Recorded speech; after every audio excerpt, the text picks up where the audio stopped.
up, in just a little bit, we're going to be talking about Judicial Watch. Now, they've released this press release, and I think it's a huge press release. So, Illinois Family Action, the state of Illinois Board of Elections, they are getting a letter from the Illinois Family Action, Judicial Watch, and from an Illinois resident, Carol Davis. Now, I sat down with Carol Davis. We talked a lot about this press release and talked a lot about the letter and what the letter actually says. So, the letter, really what it does, it demands that the state, they've got 90 days to clear the rolls of inactive voters who have remained on the rolls in violation of what's called the federal NVRA. So the NVRA, this is the National Voter Registration Act. It's been around, I think, since 1993 or something like that. But this is a federal law. And basically, what this federal law says is, hey, you've got to make sure that your rolls are clean. You got to make sure your rolls are clean. Well, Kat, what do you mean by that? Well, we're going to break it down. I do want to talk about this with Carol Davis. I sat down with her, just a quick kind of rundown of what that kind of means. What does cleaning the rolls mean? So, the NVRA, it's a federal law, and it says essentially that you have to send postcards as an election authority or as a county clerk. You have to send a postcard and kind of probe and see if that voter still is at that address. Okay, so you have to send a postcard. If they haven't voted in a little while, then you've got to send a postcard to see, hey, are you still at this address? And if you get no answer, then you got to send another postcard. So you got to send the postcard twice. And if that isn't returned to the election authority, then you've got to go and you've got to see, well, how many elections has this voter sat out in? Now, if they've sat out in 2 federal election cycles, then that voter has to be thrown into an inactive status. So Carol Davis, she's a powerhouse when it comes to Illinois election integrity. And she explained the law to me that the county clerks, the election authorities, they've got to start sending postcards to people asking them and probing really to see if they are still at that address. And if their postcards do not return, saying, yes, I'm still at this address. And if they do that twice, that process twice, the postcard process twice, and if that voter has not voted in at least 2 federal election cycles, then you got to throw them into what's called an inactive status. Good morning. This is the Morning Buzz. 309-451-9299. I've got so much to get to today. I am live in studio, YouTube, Facebook, Twitter, and Rumble. I've got an amazing show planned for us today because the Biden's Department of Education, they just dished out the largest fine ever on a Christian college. And I'm sure you guys heard at the top of the hour, House Republicans, the House, they have decided to impeach. Well, it's an impeachment inquiry. That's completely different than impeachment. I'm not going to get excited until I see an impeachment, articles of impeachment. But Biden reacts to the House impeachment inquiry by blaming the border crisis, other issues on Republicans.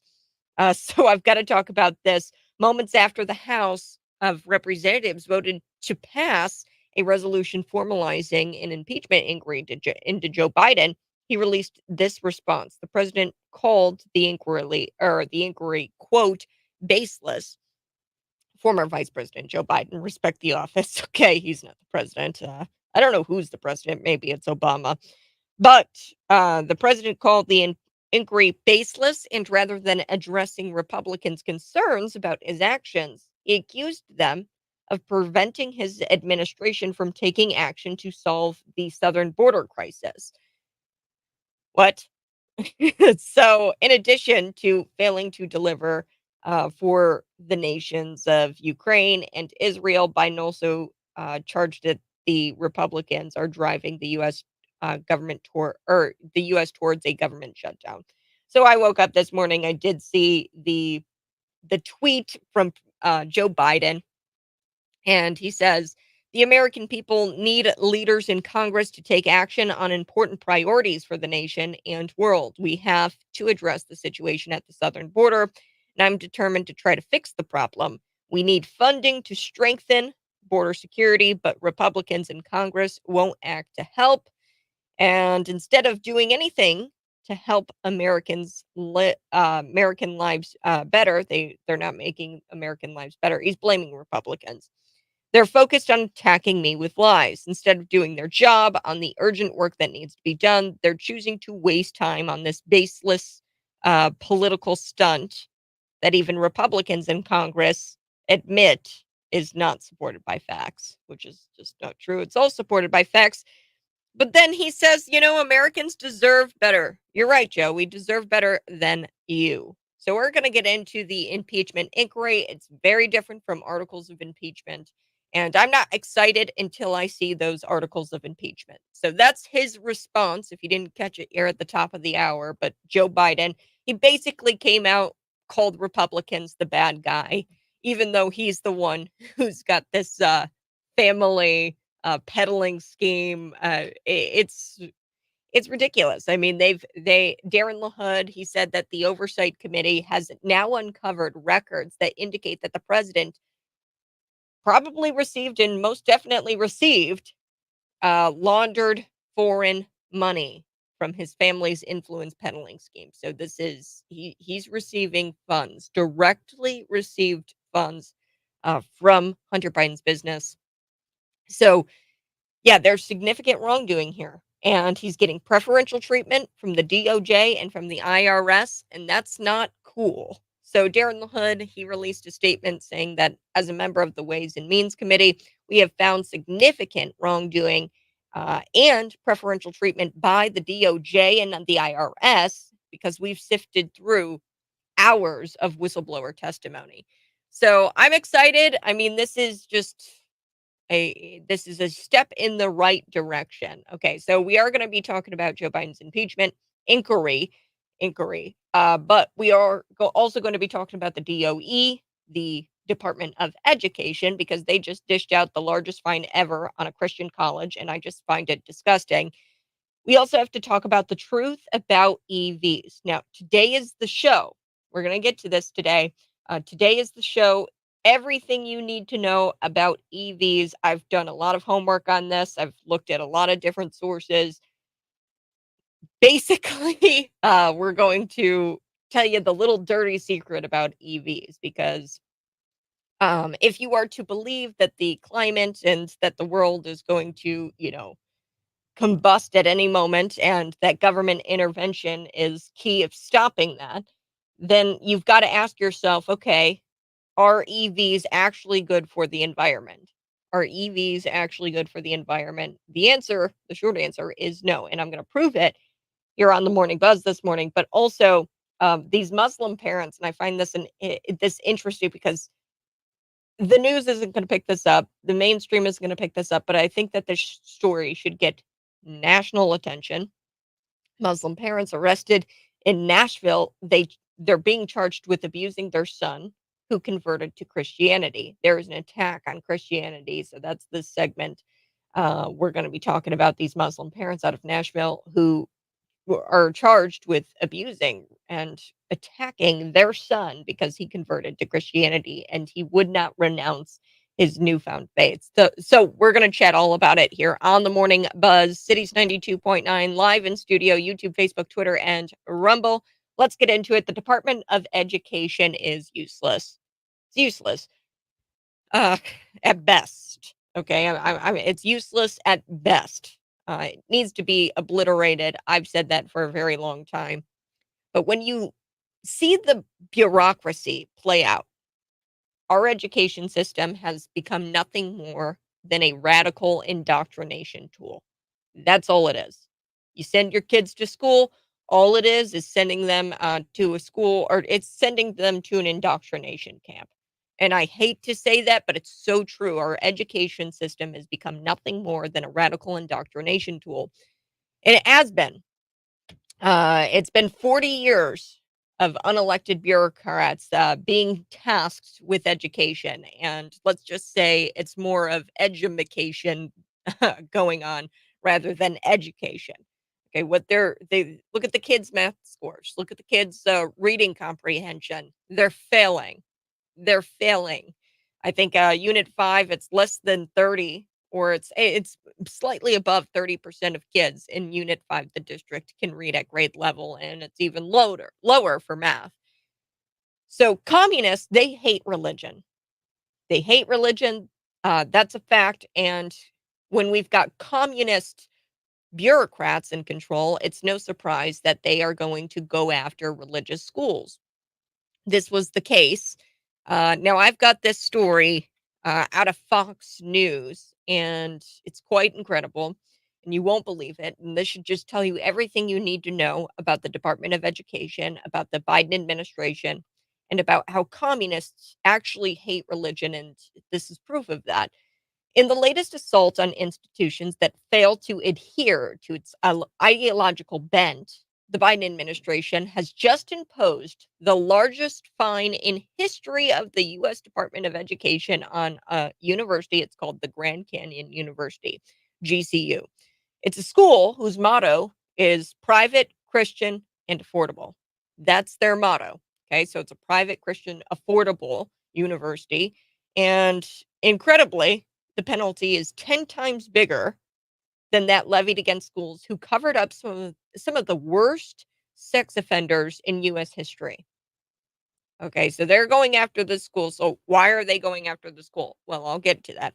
Basically, the education department alleged that the largest Christian college in the nation deceived graduate students regarding expenses.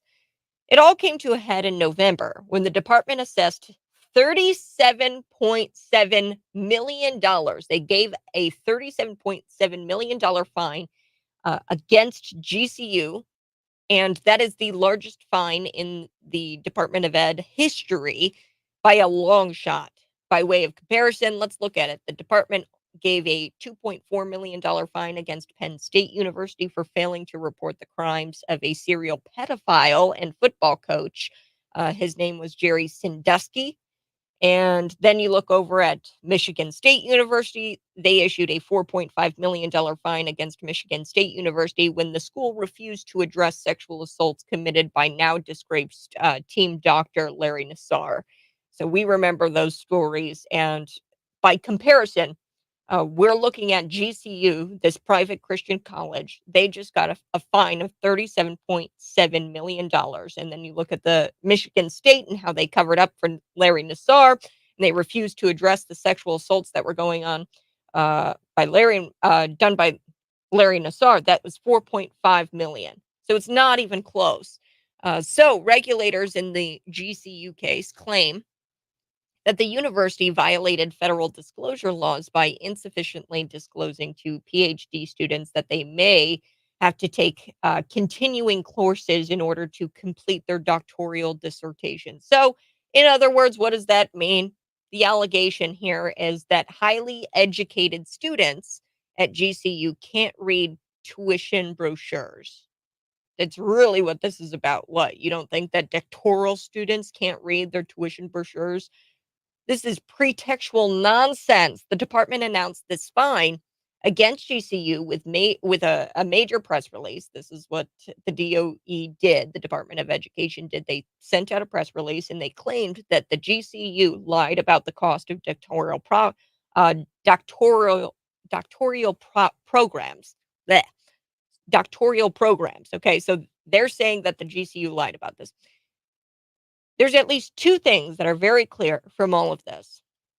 Okay, so take this from this story. One, the Department of Education believes that university students completing doctoral dissertations, like these are people PhD students. These should be the smartest of smart people. Okay, they believe the DOE believes that these university students are dumb and are unable to figure out what their tuition is going to cost them, and what tuition costs are associated with attending that university.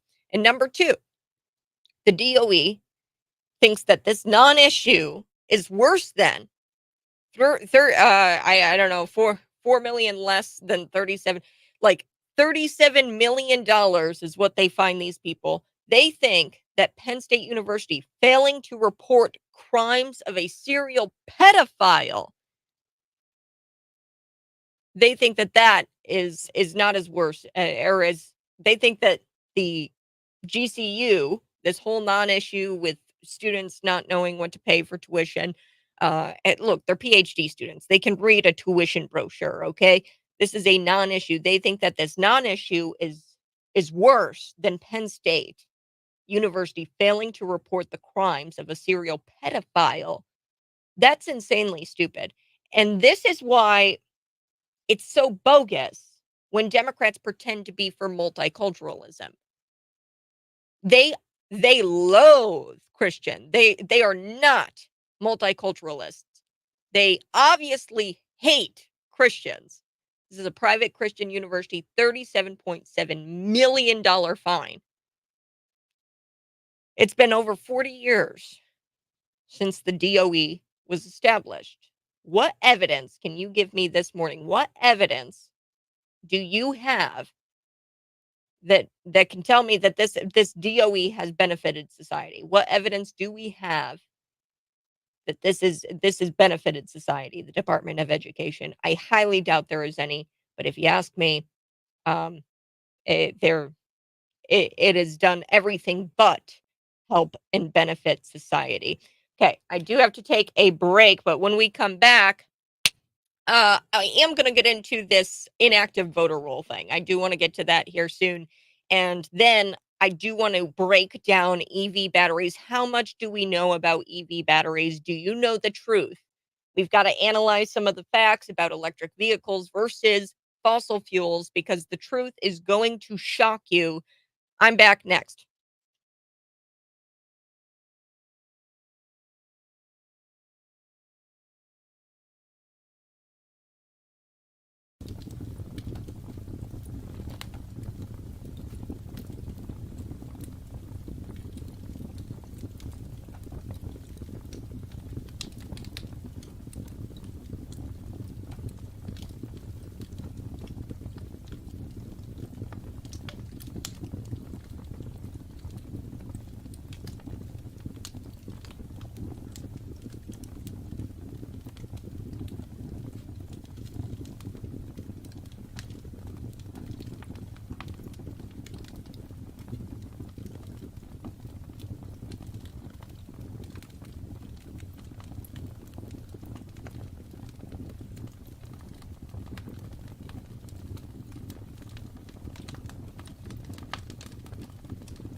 Good morning. Hey, thanks so much for tuning in. I so do appreciate it. We're going to come back. We're going to run through a couple of stories. And then I do want to get into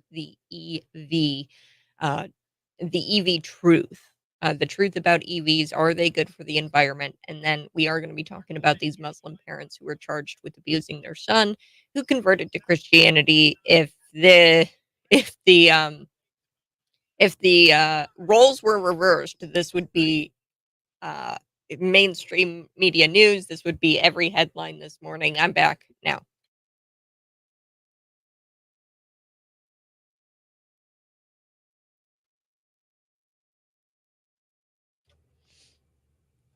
Mm, mm, mm, mm, mm, mm, Good morning. Hey, this is the Morning Buzz. We've got so much to get to this morning. The truth about EVs and the batteries, everything you need to know. I'm going to be talking about this in the later half of the 6 o'clock hour.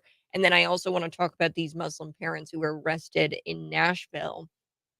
They were charged with abusing their son who converted to Christianity. And I'm gonna say it. Imagine if this was the reversed, okay? The Islamophobia, even though that only accounts for like less than 9% of hate crime instances in the United States. A majority, over 50%, it's against Jewish people, people of the Jewish faith and ethnicity. The hate crimes are committed against them. Of all the hate crimes, I think it was like over 1,000 or something like that, a little over 1,000. You look at all of those, over 50% of them are committed against Jewish people, and less than 9% of them are committed against Muslim people. But here's this case where the Muslim parents were arrested in Nashville, Tennessee, and they were trying to beat up on their child essentially because he converted to Christianity. So I've got that story here, and you are going to want to stay tuned because I do want to get to this interview that I did with Carol Davis. So Carol Davis, she's an Illinois resident, an Illinois voter. She is a powerhouse when it comes to election integrity here in the state of Illinois, and she is also the Illinois Conservative Union chairwoman. So Carol Davis, she said it's not a question of whether Illinois will comply with this letter that she sent or that she sent with Judicial Watch and Illinois Family Action. So the three teamed up. They sent this letter. uh, she says it's not a question of if they're going to comply with this letter, what we demand in our letter. The question is if we have to follow up our letter with a federal lawsuit. So, what Judicial Watch, Illinois Family Action, and Carol Davis here in the state of Illinois, what they've done, they've teamed up and sent a letter, and they said, "Hey, Illinois State Board of Elections, State of Illinois Board of Elections." And they've also sent letters, mind you, to Washington, D.C. and California. I think those are the only states, but they sent it to a couple of other states that had, and Illinois actually had, in comparison to Washington, D.C., more inactive voters on our rolls, way more inactive voters on our rolls than Washington, D.C., which shocked me. But basically what the letter says here, folks, is that look, State Board of Elections, you've got 90 days to clean up these rolls. Now, what does cleaning up the rolls mean? Well, there's voter rolls. Okay, you register to vote, and there's a voter roll. Every state has one. You go in, they do a signature verification. You have to be registered to vote in the state of Illinois to vote in Illinois elections, and you have to be, a United States citizens. Now that's not the case so much anymore, especially here in the state of Illinois. I think there's actually a bill that was passed where non-citizens can vote in municipal elections, which is concerning. But that's not the topic today. Come on, stay on track, Kat. You've got this voter roll. Okay, you've got this voter roll. You've got how many people are registered to vote in Illinois. Now, Judicial Watch, they looked at the data, and there's this report that comes out. So federal law directs the Election Assistance Commission to submit a report to Congress every second year assessing how the states are complying with the NVRA. This is the National Voter Registration Act. The National Voter Registration Act essentially says that you got to clear and clean your rolls. So, how do you do that? County clerks, election authorities, the way they clean their rolls, it's a process. You've got two postcards. You got to send out one postcard asking and kind of probing to see if that voter is still at that address. If they don't answer, then you got to send a second one. If that postcard isn't returned, then you double check, you make sure they haven't voted in two federal election cycles. Then you throw that voter into an inactive status. You throw them into an inactive status, they have to re register to vote in the state of Illinois. The problem with being inactive, I don't think I have to explain this, but I will explain it. If you are inactive, it's far too easy for a voter to pop back up and say, "Oh, I've been inactive for like 10 years, but now all of a sudden I want to vote again." And you're allowed to do that because we didn't take you off the rolls and we didn't make you re register to vote. Now, what the problem is, you can't really verify that that person is actually the person they say they are. It's too easy for people who want to commit election fraud to get that list of voters who have been inactive for, I don't know, 6 to 10 years and order a vote by mail ballot in that person's name. Oh, my name's Sam Smith, and I want my vote by mail ballot sent to my home in Berlin, Germany, or Berlin, you know, and my vacation home, I want my mail-in ballot sent there. Okay, so and I'm going to vote from, and I'm not actually Sam Smith. There's no true way to verify that that person is who they say they are because it's been 10 years now. You have to re-register if you've been inactive for 10 years. Okay, that's just it's not me saying it. That's the law. There's a federal law out there that's the NVRA, and the federal law directs the Election Assistance Commission, the EAC, to submit a report to Congress every second year assessing how the states are complying with that NVRA. How are you doing with maintaining your voter registration rolls? How are you doing with that? Federal regulations require states to provide data to the EAC for use in this report. Okay, so you are obligated as an election authority um, to provide data to the EAC for this report. So in June of 2023, this year, the EAC posted the data from the most recent surveys. It's sent to states and it sent it to states and the District of Columbia, DC, for the reporting period from November 2020 to November 2022. After the data from the report was released, Judicial Watch actually contacted a number of states, Illinois, California, and Washington, D.C., to inquire about their compliance with federal law and requested public records. So they got the numbers, they crunched the numbers, and Judicial Watch, they came up with this number for Illinois. They say that we've got about 800,000 inactive voters. Okay, that's what their estimates are after doing a lot of public records research, looking at that EACD data, looking at the EVAS data. So they've been looking at the numbers. They think that there's about 800,000 inactive voters who need to be removed from the voter roll. Now, essentially, this letter, it puts them on notice and it says, hey, you need to get rid of these inactive voters. So 23 Illinois county, according to the EAC survey, it looks like 23 Illinois counties reported removing fewer than 15. That's not a whole lot of people, folks. Fewer than 15, and in almost half of those counties, zero. So 0 people were removed from those voter rolls from November of 2020 to November of 2022, which means that these county clerks are shrugging this off and the election authorities are shrugging off this NVRA law that says, hey, you have to be compliant and you have to clean up your rolls. That's not really cleaning up your rolls there, folks. You mean to tell me less than in an entire county, less than 15 people moved out of that county, or nobody moved out of that county between 2020 and 2022? I don't believe it. I'm not buying it. So they're failing to they're failing to do this, and they're failing to comply with the NVRA. A lot of these county clerks and election authorities, in my opinion. Now, 34 Illinois jurisdictions simply didn't report any data about such removals. So 34 Illinois jurisdictions did not report any removals at all between that time period. You should be cleaning your rolls actively if you are a county clerk or if you're an election authority, because that's what the law says. 15 Illinois jurisdictions have more voter registrations than citizens of voting age. So this is a big problem. Um, in total, 57 Illinois counties either reported removing 15 or fewer registrations or failed to report any data at all under the NVRA's change of address and removal procedures. So it looks like they're shrugging this off.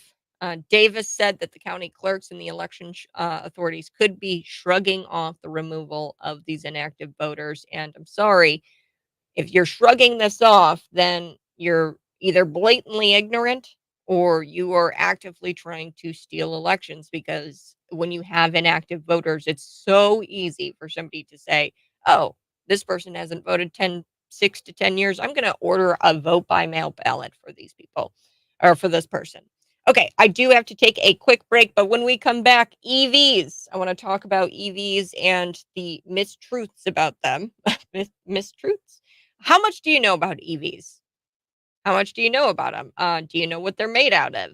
Uh, the left says that we're going to die if we don't have EVs, if we don't change to EVs. But is that true? Are EVs going to save humanity? We're talking about it next on The Buzz. This is Cities 92.9.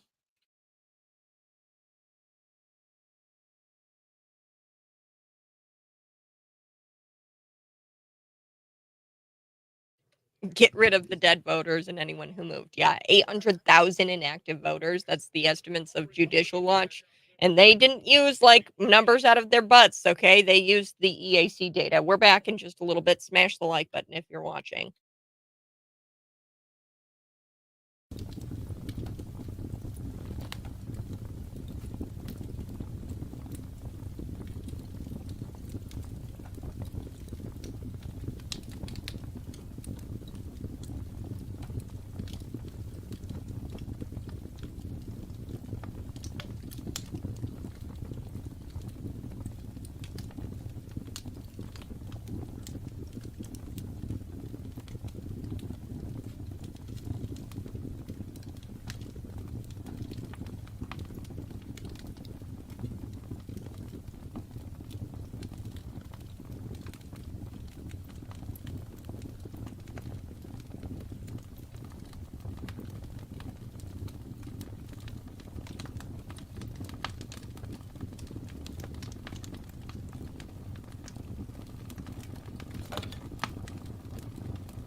Good morning. Hey, thanks so much for tuning in. I so do appreciate it. We're going to be diving right into this EVs. The question here is, folks, just for our leftists, they believe that the world is going to crash and burn without the mandated EVs, that everybody switched to an EV. I'm going to prove that that's what the Democrats believe. I've got a supercut here that I'm going to play for you.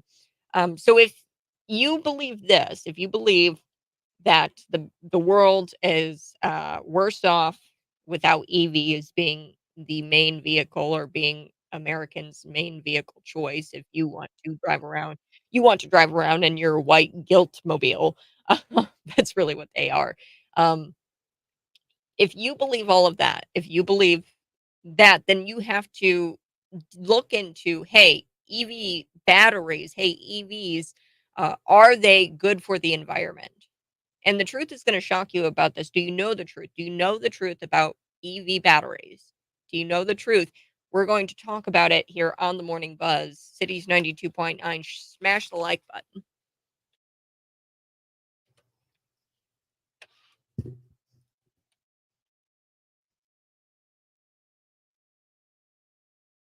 Wowza.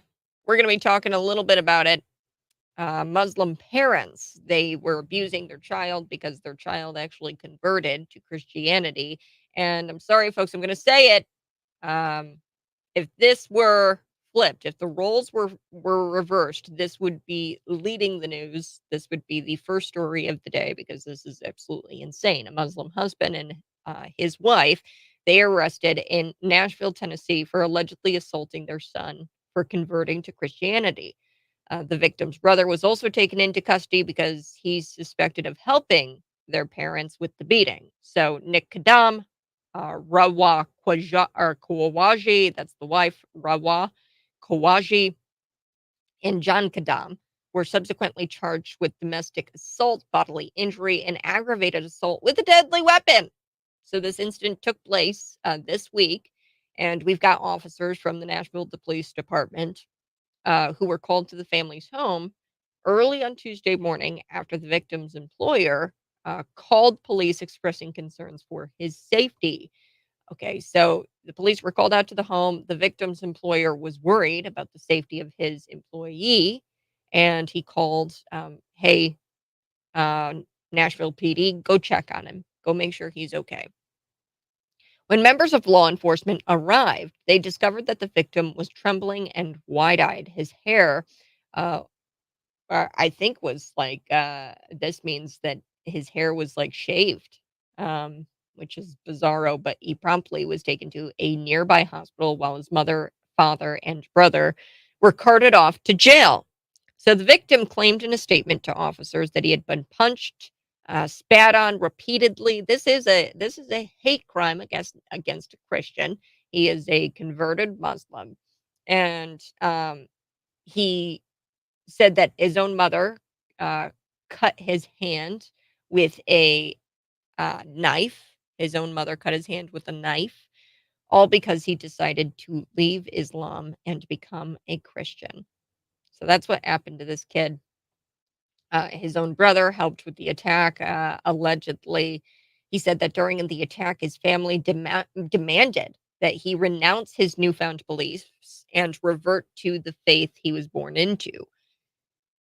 The victim's father and brother were released from custody Tuesday afternoon. Now, the mother has been ordered to remain because she cut him with, like, I think it was like a box cutter knife like thing. But that's a deadly weapon. That's assault with a deadly weapon. Now, many who practice the Muslim faith view converting to another religion as a forbidden act. Okay, with those who decide Islam isn't right for them, being deemed, this is like deemed this is a forbidden act. You cannot do it. And his family beat him because he wouldn't renounce his newfound faith. So I thought that this was a terrifying, and this is a such a sad story. And you know as well as I do that this would be leading every news outlet had the roles been reversed. You know it would be. All right, I do have to take a break. Like I said, in the 7 o'clock hour, I'm going to dive deep into lithium, cobalt, the EV batteries, where they come from. That's going to be my goal here in the 7 o'clock hour, and then also we're going to talk with Carol Davis. That interview, I kind of went through the inactive voter rolls. I love it. Comments rolling in here on YouTube, Facebook, Twitter, and Rumble. Get rid of the dead voters. Anyone who's moved, you got to get rid of them on the inactive They're inactive voters, so you got to get rid of them. That's what is demanded by federal law. And now Judicial Watch, Illinois Family Action, and then we've also got Carol Davis. She's the chairwoman for the Illinois Conservative Union, but she's not doing this on behalf of the Illinois Conservative. She's just an Illinois voter.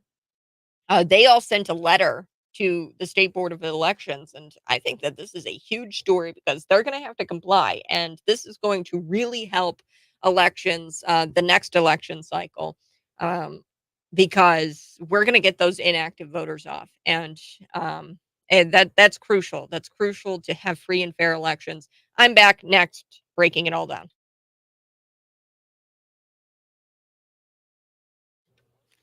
Good morning. Hey, if you're watching, go ahead and smash the like button. I'm very excited because we're going to be talking about EVs. We're going to be talking about, what are in the EV batteries. Teslas are cool, and I get it.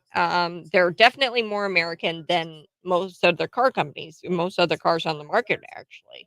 They're definitely American made, kind of. They're cool, they're fun, and I'm gonna go through how EVs are actually worse off for the environment than fossil fuel, combustible engines. So that's next on the buzz.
Hey, grab a cup of coffee. Pull up a chair, sit down at the breakfast table, grab the kids. This is the Morning Buzz. Today is National Chestnuts Day. Chestnuts Day. Roasted Chestnuts Day. So a good day to roast some chestnuts on an open fire, or just listen to the Christmas song "Chestnuts Roasting on an Open Fire." I'm not going to sing for you, but also today is National Screwdriver Day.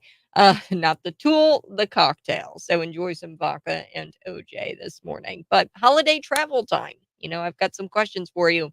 What's your go-to airplane drink order?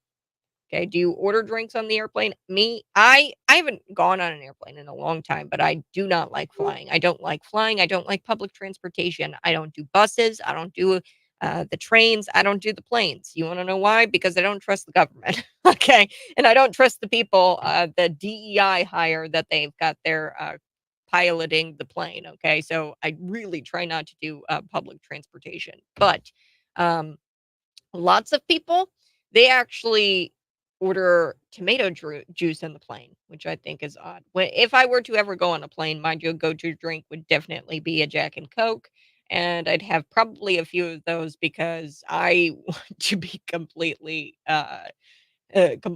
obliterated on that plane or drunk, sloshed, so that way I can deal with the anxiety of having some sort of DEI hire piloting my plane, if I've got to fly. But a lot of people drink tomato juice on planes, even though they don't drink it regularly, which I just find odd. It seems that there's a reason people actually crave tomato juice while flying. German airline did a study where they analyzed how much tomato juice they were serving on flights, and they were serving more tomato juice than they were beer on this German airline. So they did a study, and the reason is because food and drinks just taste blander on a plane because of how dry and pressurized the cabin is.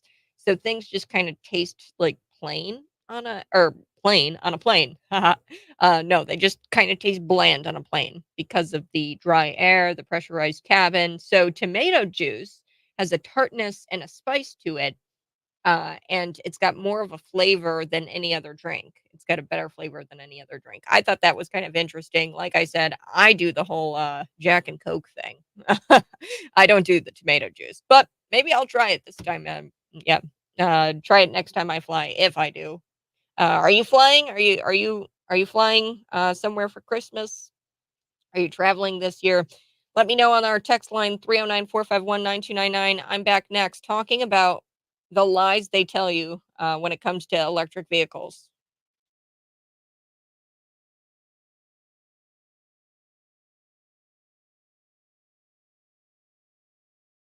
Hi, folks. If you're watching, smash that like button. Like I told you, these Muslim parents, they were actually charged with abusing their son who converted to Christianity. We are going to be getting into EVs. It's a planned show I've got for you. So there's a lot here. I want to analyze the facts surrounding electric vehicles versus fossil fuels because the truth is going to shock you. Do you know the truth about electric vehicles? How much do you know about EV batteries? Teslas are cool. I'm not going to say that they're not cool, but um, they're cool and fun, but they're significantly worse for the environment. EVs are worse for the environment. In fact, it's a human rights atrocity that we're even making these things. But we're going to get into all of it. Joe Biden and other Democrats, they want the future to be all EVs. Several states have actually mandated. I think Michigan is one. Illinois is close. If they haven't mandated it by 2030 or something like that, that you've got to drive an EV. We definitely have all kinds of rebate programs, um, where we incentivize people to get EVs here in the state of Illinois, which is ridiculous. But um, this is on top of course, Joe Biden's draconian and illogical infrastructure plan, which doesn't really include a whole lot of infrastructure. And really, it's all about pushing these EVs and synthetically trying to create this demand for EVs. So there's no true basis for these mandates, especially considering a lot of these environmentalists, they've been wrong about their predictions. I point to Al Gore. He predicted that Florida would be at the bottom of the ocean by now. And for example, Florida is still there. So a lot of these environmentalists, their predictions, it's all pseudoscience and it's all fake. But the left, they say that we're going to die if we don't mandate EVs. But is that true? Will EVs save humanity? So if you have this notion that hey, or this idea that hey, government intervention is the key here to save humanity, um, then you've got to ask yourself, okay, do EVs save humanity? Is this the hill we die on? So we're going to chat about it here. If you're watching, smash that like button, and we're back in just a little bit.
I wanted to do this today because I had a conversation with a friend of mine and I was like, you know what? I'm going to really look at some of the facts surrounding electric vehicles versus fossil fuels because I just want the truth, and then I got to the truth, and it shocked me. It shocked me. Do you know the truth about electric vehicles? Do you know the truth? How much do you know about EV batteries? How much do you know? Good morning. This is the Morning Buzz, 309-451-9299. I wanted to get to this all morning because I think it's very important that we talk about electric vehicles because there's a lot of people out there that who they believe and they are convinced that government intervention uh, with this whole climate crisis, they think that the world is going to blow up, which it's true. Yes, the Bible says the world is going to die, that the earth will die, and the only things that are eternal are life. Through accepting Jesus Christ Savior, right? My life will be eternal in the next life when Jesus Christ comes back, right? That's the only thing that lasts forever and the word of God. Okay, so we know that this earth too will die. If you're a Christian, you believe that yes, the earth is going to die, and I've accepted that.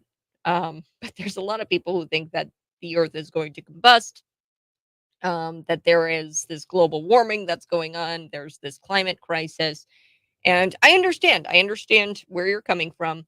And let's just play with that. Let's just go with that. If you believe that the earth is warming and that it could it could explode within, the next few hundred years and we need to do something about it and you believe government intervention is that something to do about it. You believe that that is what we need to do to intervene and to get the world from global warming and to keep the world from global warming and to keep it from combusting. Okay, so you believe that. What you now have to ask yourself is, are EVs the answer to that? Are EVs better for the environment? Look, Teslas are cool, and they're actually more American made than a lot of other cars and kind of American made than a lot of other cars on the market right now. But we're going to get to that because they're not completely American made, and I'm going to talk about the batteries more specifically here on the Buzz. But they're cool, they're fun, and I can say that they're cool and fun and know that they are significantly worse for the environment when it comes to fossil fuel combustible engines. Okay, they are so much worse for the environment. Okay, so you've heard it. We all need to switch to EVs or the world is going to explode. If you don't believe me, here's a supercut that I've got here. Democrats pushing for electric vehicles. They're telling you that we need to switch to EVs. Here we go. Electric. Gas prices have hit a new record high in America and expected to keep rising. We need to make sure that it becomes relatively more attractive to have an electric vehicle instead of a gas You vehicle. want gas prices to go up and oil prices to You go need up. it to reflect the true cost of carbon. Number one, no more subsidies for fossil fuel industry, no more drilling on federal lands, no more drilling, including offshore, no ability for the oil industry to continue to drill, period. Ends. Record high gas prices, the national average now at $4.29 a gallon, a 60-cent hike in just 1 week. The president is really focused on making sure that people are not hurt at the pump. Several around LA that are more than $6 a gallon. If you drive an electric car, this would not be affecting you, clearly. There's no sound or fume. How many barrels of oil does the U.S. consume per day? I don't have that number. The highway is actually working. What is... Okay, so I think you get the point. Democrats, they are pushing for EVs. Joe Biden, many other Democrats, they want the future to be all EVs. Several states have actually even mandated this, including Michigan. And I don't think that we have officially here in the state of Illinois an EV mandate. There's a lot of rebate programs, things like that. It's very highly incentivized here in the state of Illinois. I don't know if there's a mandate out there. I know in Michigan, they've mandated electric vehicles or or actually not even. Maybe it is in Michigan. Maybe it is electric vehicles. I know that they've mandated the utility companies to switch to all solar and wind by 2030 or something ridiculous like that. But they're mandating you to get into an EV. Several states have even mandated this on top of Biden's draconian, illogical infrastructure plan, which really doesn't include a whole lot of infrastructure. Okay. That's what the infrastructure Joe Biden federal program is all about. It's about getting you in an EV. There is no true basis for these mandates, especially considering that these environmentalists, they say, oh, you need to ride around in an EV because that's going to save the planet. And we're predicting that the state of Florida is going to be at the bottom of the ocean. See, all of the environmentalists' predictions are wrong. Al Gore's prediction was wrong. Florida, for example, is still here. He said that Florida was going to sink to the bottom. He said the water levels are rising. The water levels are rising. The temperature, it's getting too hot. Blah blah blah. The left says you're going to die if you aren't in an EV, or that we'll all die if we don't mandate EVs. But is that true? Are EVs going to save humanity? EVs, they're not much different than any other vehicles. Okay, they're not much different than fossil fuels. They both have frames, windows, tires. The only difference, and really the biggest difference, between EVs and other cars is this battery. Okay, the battery that gets the car to go. Okay, gets the Tesla to go. A lot of what's in the battery are things like lithium, cobalt, nickel, graphite, manganese. They make up these so-called eco-friendly batteries, but they're not really eco-friendly. So, uh, how are we supposed to access these materials? Well, I'll tell you. In Chile and Argentina and Bolivia, that's what's called the lithium triangle. That's where a lot of it comes from. So that holds more than 75% of the world's supply beneath their salt flats. And that's where all of the lithium is. And it's also in Britney Spears' kitchen table. She's got a bunch of lithium there, I'm sure. Um, the other portion of it comes from Britney Spears's kitchen table because she's got a lot of lithium. No, but 75% of the world's supply, it's all in this lithium triangle, and that's Chile, Argentina, and Bolivia. So the process here involved in extracting that lithium and cobalt requires substantial energy, contributing to air and water pollution. It also contributes to land degradation and the risk of groundwater contamination. Okay, so the process here is not environmental friendly. 1 ton of lithium production is estimated to take 2.2 million liters of water. Okay, 1 ton of lithium production is estimated to take 2.2 million liters of water. So a lot of lithium actually comes from remote deserts like Afghanistan, where they don't have a whole lot of water. And it comes from deserts like Afghanistan with no water, from a failed state controlled by warlords like the Taliban. That's where a lot of this lithium is also coming from. Afghanistan, it's comparable to the lithium triangle that I was talking about. Their EVs are kind of comparable there. Or their lithium is comparable to the lithium triangle in Afghanistan. So the U.S. government estimates that the Afghan supply of lithium could rival the lithium triangle supply. Okay. The Taliban and warlords, they control places like these deserts that have the lithium. They don't have water. The Taliban, they're also rumored to be transphobic in some instances, by the way. Okay, so that's where we're getting our lithium. We're getting it from the Taliban. We're getting it from these deserts. And it's kind of going through a middleman, which is China, which I will get to in just a second. So,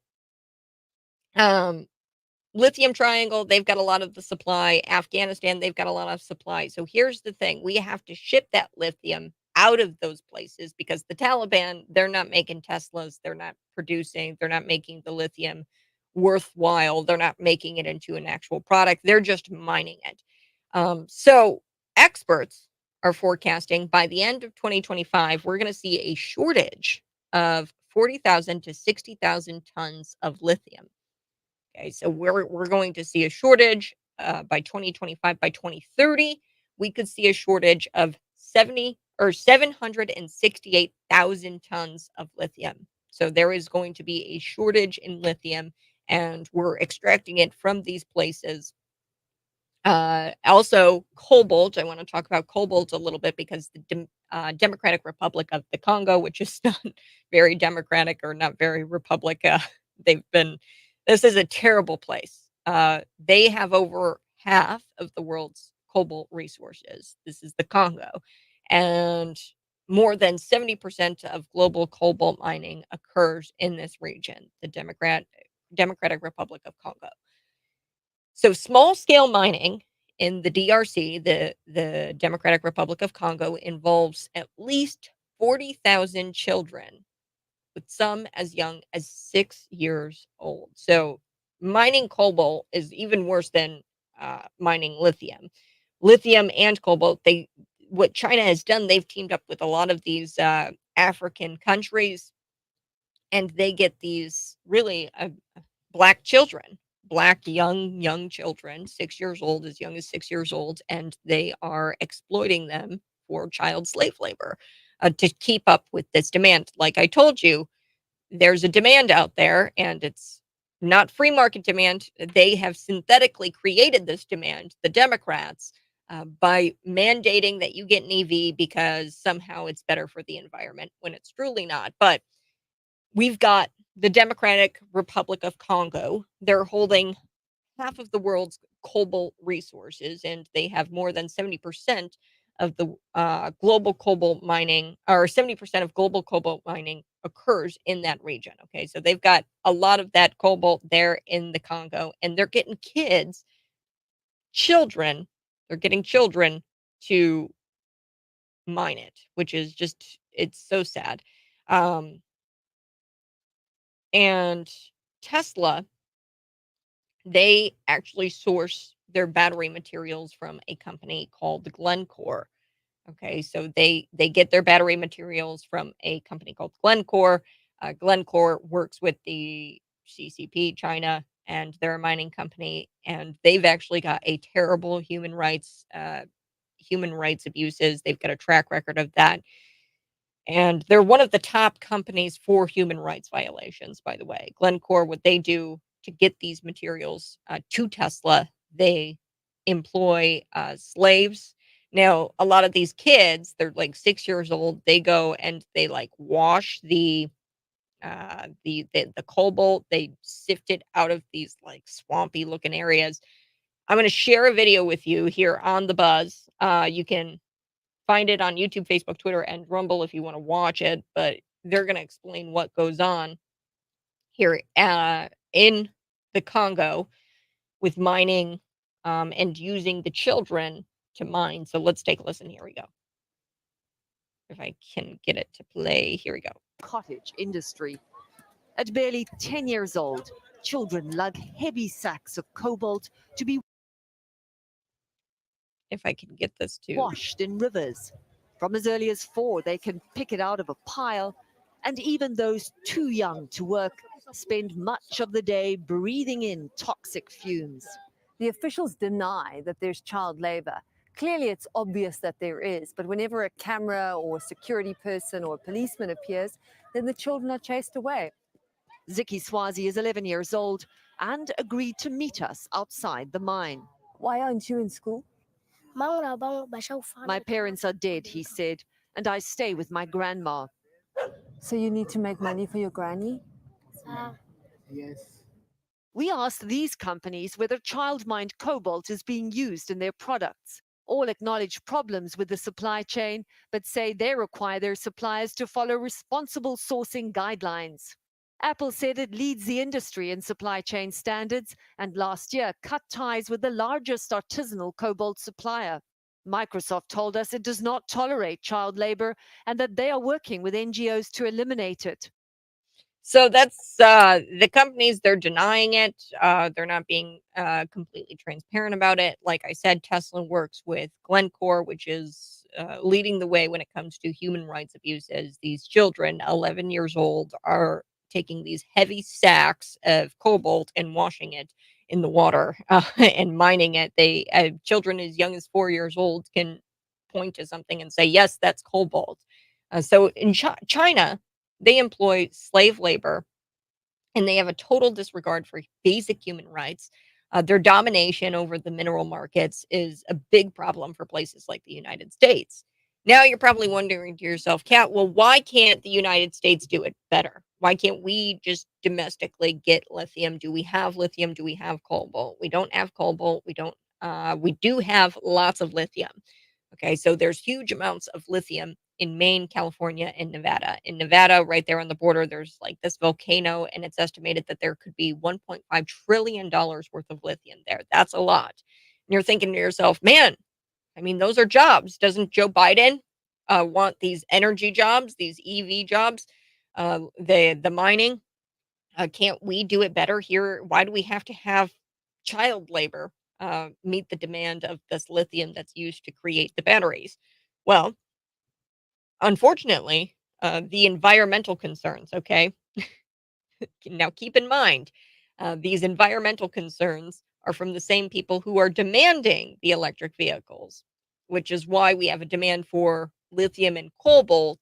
They want us to be in electric vehicles, so they have synthetically created a demand for lithium and cobalt in the first place. Now, these are the same people who say that there's environmental concerns, and then they create regulations that prevent the United States from mining their own lithium. Folks, just a quick fact, it takes 10 years to get a permit to mine here in the United States. The regulations are insane. Okay, so you've created the demand. You've created the demand for the EVs. You say we need one. Okay, now we've got to get lithium and cobalt. Where are we getting that from? We're getting it from these Afghanistan, Pakistan's, these deserts who are controlled by the radical warlords like the Taliban who rape women, who are in some instances transphobic, by the way, the Taliban. They throw gay people off of roofs. That's who we're getting this from via a third party, which is China. So China gets it from Afghanistan. They work with the Taliban to get it from Afghanistan. Then we get it from China, and China gives us all of we don't export any kind of lithium out of here. We don't export anything. We are importing all of it from China. Imports from China. So there's entire towns actually in Maine who say, have created ordinances that say, you're not going to mine here. We fear for the water pollution. There could be water pollution. There's environmental concerns when it comes to mining lithium, which isn't exactly wrong. I told you at the beginning of this segment that yes, mining EVs or mining lithium is actually a really intense process. It takes a lot of water. It takes, what was it? For 1 ton of lithium production, it takes 2.2 million liters of water. Now, I have to take a quick break. We're going to wrap up this segment. I hope that this helped a little bit. We're going to wrap this up. Are EVs good for the environment? No, there's a lot of child slave labor that goes into it. There's a demand for lithium. There could be a shortage, a huge shortage of lithium. We're not producing lithium here. We're not mining it ourselves here in the United States, although we would probably not force 11-year-olds to go mine cobalt. Or we don't have really a whole lot of cobalt here in the United States. We've got lithium, but we're not mining it here. Donald Trump and Joe Biden have actually tried to get the lithium. We're going to talk more about it here on The Buzz, Cities 92.9. Tune in on the other side.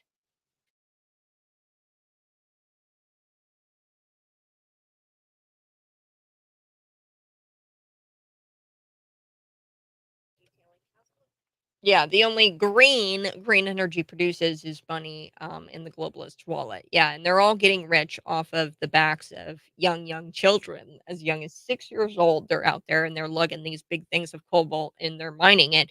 And it's a human rights atrocity. This is the Democrats are the party of slavery. They always have been. And there's nothing green about these electric vehicles because lithium, as I told you, it takes a lot of energy to produce an electric vehicle battery. Okay, so like I said, 1 ton of lithium production, it's estimated to take 2.2 million liters of water. There's a lot of processes that are involved in extracting lithium, and it requires substantial energy. It also pollutes the air a little bit. There's land degradation. There's a risk of groundwater contamination. And the United States, our bureaucrats actually recognize that because they don't allow us to do it here. So it's okay for us to take it from kids, to have kids do it and to have them exposed to the fumes and things like that. There's a demand. I told you that there's going to be a shortage, a huge shortage. I don't know how we're going to keep up with that. China is probably going to make some cheap EVs where the warranties on these things. If you look at Tesla's warranty, I think it's like 8 years. But then you read the fine print, and it only covers it up to like 30% battery capacity. So yeah, I mean, eventually you're going to have all of these EVs that are just sitting there, and you've got this battery that was created by a child, by the way, and you've got this battery just sitting there polluting. Um, because they don't recycle them, it takes more to recycle the lithium and the cobalt batteries. It costs way more money to do that than to just make a new battery. So you're going to have a lot of these EV graveyards. So you've got the electric vehicles just sitting there. Um, and they've already got them in places like China because they use cheap EVs. They stop running. They stop holding a charge is usually what happens to those things. And the battery sucks and they don't recycle the battery. They just sit there and pollute. Because it costs more to recycle them than it does to make them. So, um, yeah, EVs not good for the environment. In fact, I would make the case here that they are terrible for the environment, and also, uh, not to mention the slave labor that goes into the to mining the lithium and the cobalt. We've got lithium, we don't have a whole lot of cobalt, but we've got lithium here. If we want EVs to be a thing, we need to let the free market breathe. Need to let the free market be the free market. And the United States needs to just domestically, we need to mine it ourselves. Um, I'm back in just a moment.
I know it's a lot. I know that we've been going through the EVs. Are EVs actually good for the environment? They are not. They are not good for the environment. As I told you, just a couple of facts. Okay. The process involved in extracting this lithium, this cobalt, requires substantial energy, contributing to air and water pollution, land degradation, and the risk of groundwater contamination.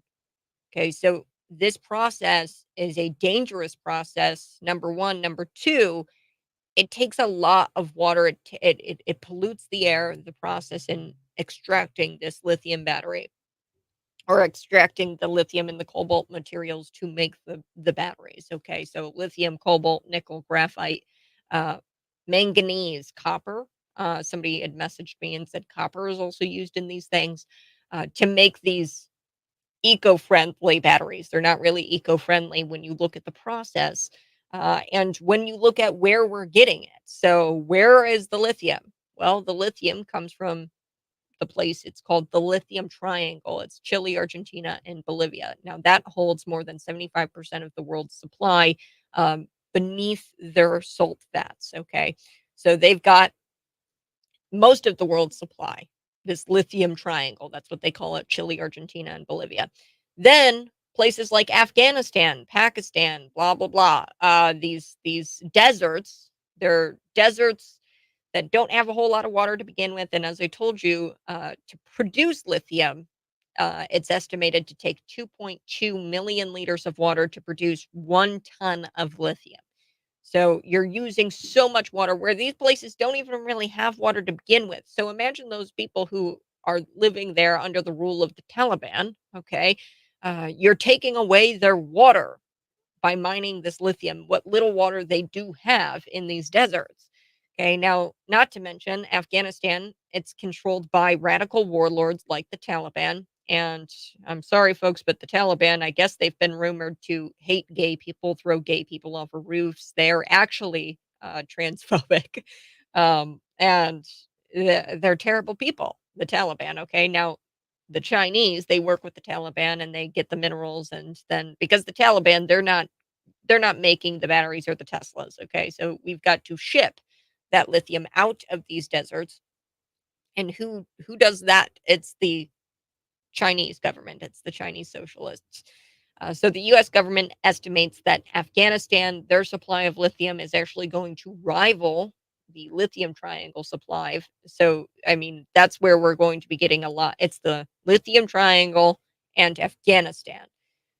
Okay, so experts were also forecasting here that we're not going to have a whole lot of lithium left because there's such demand for it that's synthetically created by Democrats because they tell you that you need an EV in order for the world to stop combusting or stop warming or whatever the heck.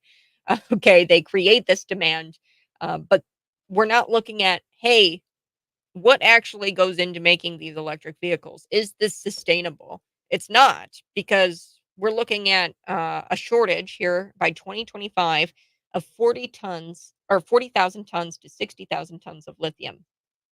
Then by 2030, we could see a shortage of 768,000 tons by 2030, which is insanity to me. Then you've got cobalt. Okay, that's lithium. Told you where we get lithium. We get it from Afghanistan, these deserts controlled by Taliban. The Taliban is working with the CCP. The CCP ships it out of there, and then then the Chinese provides it to the United States. Um, and now we're going to shift gears. We're going to take a look at cobalt really quick. Where does that come from? It comes from the Democratic Republic of Congo. The Democratic Republic of Congo, and they hold over half of the world's cobalt resources, and more than 70% of the global cobalt mining occurs in this region, the Congo. Small scale mining, just small scale mining there in the DRC involves about 40,000 children. 40,000 children, slave labor as young as 6 years old. And there's videos out there.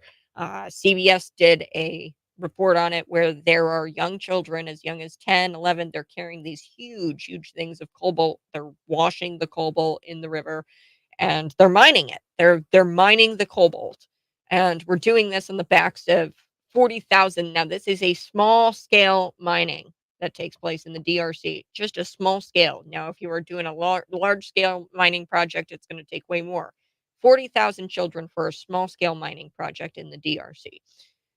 That's how much child slave labor is going on. Now, places like Tesla are working with companies like Glencore. This is a mining company, and they have a track record. They're actually probably the top, if not the top, they're pretty close to the top when it comes to human rights abuses. They've got all kinds of alleged human rights abuses. China also leads EV battery production. Okay, so Glencore working with China, they get so China gets the material from this company. They're a mining company that commits all of these human rights abuses. They pay these young children maybe $2 a day. But hey, they get weekends off, right? They pay these young children $2 a day, and then the kids extract the cobalt, and then the Glencore, they take that cobalt and then they sell it to China, and this globalist company gets rich. China gets rich because then they turn that lithium and cobalt into an EV battery and they produce the battery, which then in turn China gets rich because they sell it to us. Okay, they import it over here. So China employs slave labor, uh, and has a total disregard for basic human rights. Okay, their domination over these mineral markets is a big problem for a place like the United States.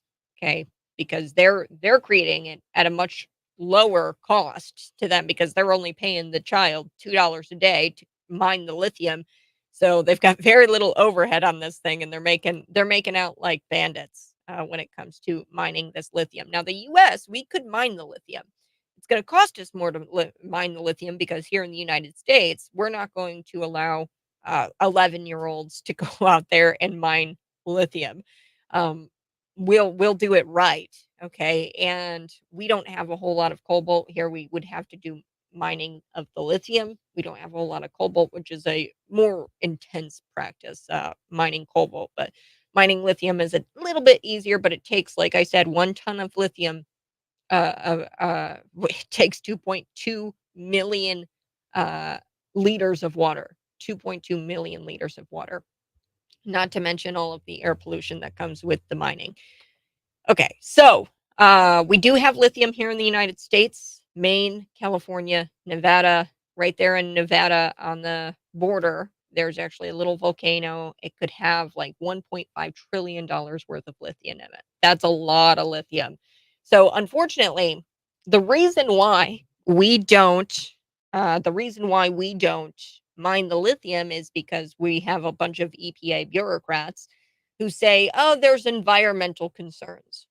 Now, keep in mind that these are the same people who are demanding electric vehicles. They say that electric vehicles are great for the planet, but but they're not, you see, because there's environmental concerns when it comes to mining lithium. And they're right. Okay. There are all kinds there could be groundwater contamination, like I said, air pollution, not to mention the amount of water it takes to produce lithium. 1 ton of lithium, it takes 2.2 million liters of water. Okay, so they're right in that there's environmental concerns when it comes to mining lithium, but they're the same people who have synthetically created a demand for lithium and cobalt in the first place because they're begging you to get into an electric vehicle. They're creating regulations that prevent the U.S. from mining their own lithium, but you're the one creating the demand for the lithium.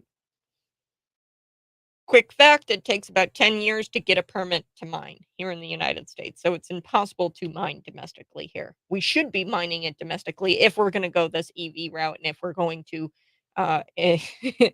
um for one reason alone.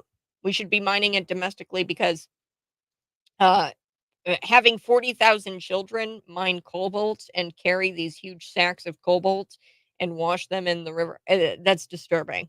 Okay. For that reason alone, we should be producing it here and mining it ourselves. Not to mention, we've got it. We've got the lithium at least.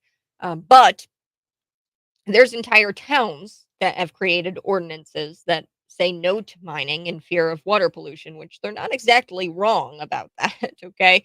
Like I said, it can contaminate the water, the groundwater. It can contaminate when you start to mine the lithium. Now, both Biden and Donald Trump have tried to mine lithium here domestically, despite environmental concerns, but they've had an uphill battle to fight. The mine in Nevada here, it was approved by Donald Trump, and now it's still tied up in litigation. So nothing about EV production is controlled by the free market. China has pretty much made it financially impossible for us to domestically mine these minerals because they're doing it at bottom dollar because they've got child slave labor and they're working with all of these globalist companies, these multi-trillion dollar companies, global enterprises, and they end up creating policies with politicians that wind up hurting you. Okay, so when Joe Biden gets out there and he says that we're going to make all these awesome American made jobs and they're going to be clean energy jobs, that's just a lie. There is no domestic production going on here. There is no mining going on here in the United States. Everything is being produced by China. They make the batteries.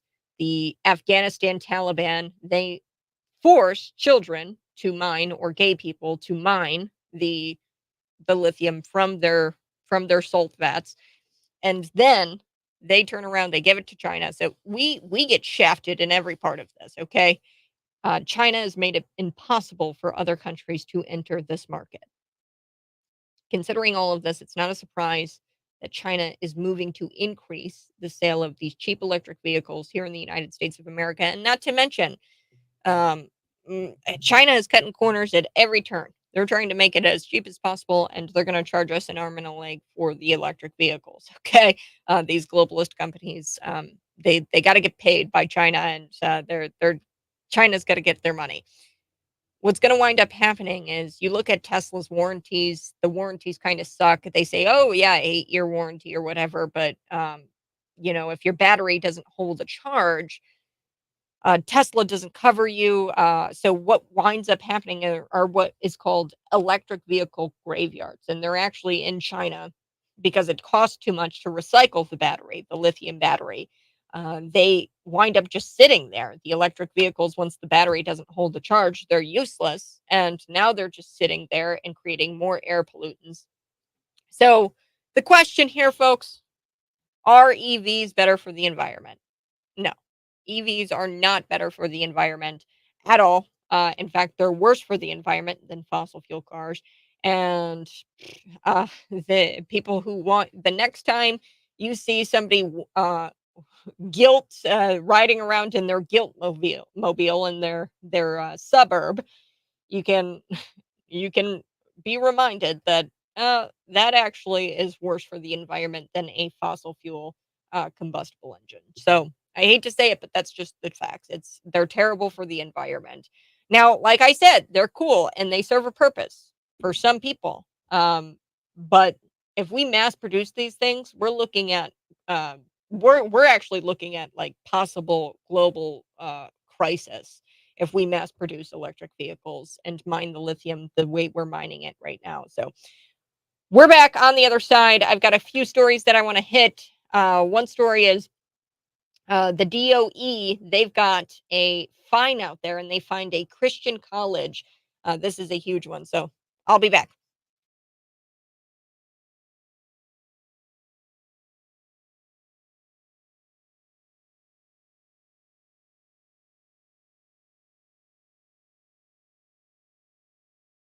If our young Americans were forced to mine with their hands in this country, I think the support for EVs would drop pretty fast. Yeah. Seems U.S. government wants to hoard the lithium we have here in the United States. Yes. They know probably that they do know. They're predicting. It's not me predicting. It's the United States government is predicting mass shortages. So by 2030, we're looking at 768,000 tons short of lithium. So they know that we're going to probably see a shortage, and most likely we're going to try to use our lithium. Maybe we'll start mining it here, and then we'll export it over to China, who um, does the production side of it. But I don't know. Starting to envy the Amish. Yes, I am. I'll be back in just a little bit.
Here, folks, to the news of this impeachment inquiry done by House Republicans. Now, we're going to get to the evidence because this guy, he's still claiming that there's no evidence for this. And I'm going to get to the evidence here and I'm going to share it onto our Facebook page. The only evidence that they had against Donald Trump was a Democrat affiliated whistleblower who reported Trump wanted Biden corruption probed. Okay. Trump wanted Biden corruption probed. Okay. So there's not a whole lot of evidence against Donald Trump when it came to his impeachment. This is an impeachment inquiry too, by the way. This isn't an impeachment. These aren't articles of impeachment. I'm not excited about it. This is an impeachment inquiry. It's kind of low level. It's not very exciting.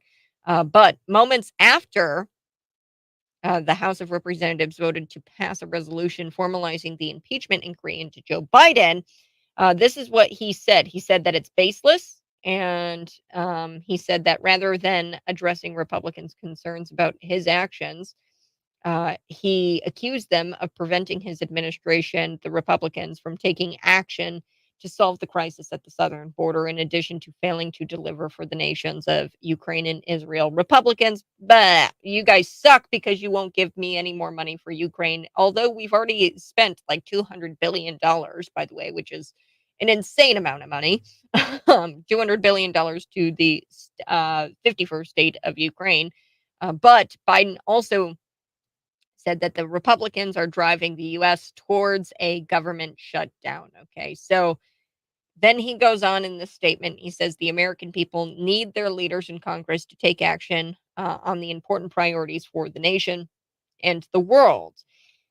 We have to address the situation at our southern border, and I am determined to try to fix that problem. I thought Kamala Harris was the border czar, but anyway. So Biden goes on in his statement: "We need funding to strengthen our border security, but Republicans in Congress won't act to help." It's not a funding issue, Joe. It's you telling them to come and telling them that they're going to they're gonna have asylum here in the United States. You told them to come. Okay, so then he goes on in the statement. He says, instead of doing anything to help make Americans' lives better, they're focused on attacking me with lies. Ooh, Joe, that's a lie. We don't have lies. We've got evidence. Instead of doing their job on the urgent work that needs to be done, they're choosing to waste their time on this baseless political stunt that even Republicans in Congress admit is not supported by facts. So the House voted 221 to 212, with all Republicans voting in favor and all Democrats voting against the impeachment inquiry. Now, this is an impeachment inquiry. Now, I'm going to talk about the evidence against Joe Biden. Now, I don't cover this stuff a whole lot because, quite frankly, I don't think it's going to go anywhere. I really don't. And I know that you guys think that that's pessimistic or whatever, but I don't think that this is going to go anywhere. They should have impeached Joe Biden a long time ago for other things, not even for this, where he's dealing with bribery, where we're dealing with his family's peddling schemes. We're not any of this. The fact that that Afghanistan withdrawal that was botched and he killed 13 U.S. service members. The really even the 600, I think it was like 600 million or 600 billion. I think it's 600 billion or 6 billion. Maybe it was 6 billion to Iran, which ultimately got into the hands of Hamas, which created this October 7th, 2023 terrorist attack against the Israeli people. That's one reason why I think we should impeach Joe Biden. Another one would be the Afghanistan withdrawal. The other one would be that he's issuing student loan payments, student loan debt. He's forgiving the student loan debt despite the Supreme Court saying you can't do that, Joe. There's so many other things that we could be impeaching Joe Biden over. But there's so much evidence. I do have to take a quick break, but you're listening to Cities 92.9. I'll be back shortly after this message from our advertisers or sponsors. And find me on YouTube, Facebook, Twitter, and Rumble.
we've got all of the evidence. So I'm going to run through this evidence and I'm going to post it on our Facebook page so you guys can see all of the evidence that they've got against President Joe Biden for this inquiry, this impeachment inquiry. Like I said, folks, this isn't an impeachment.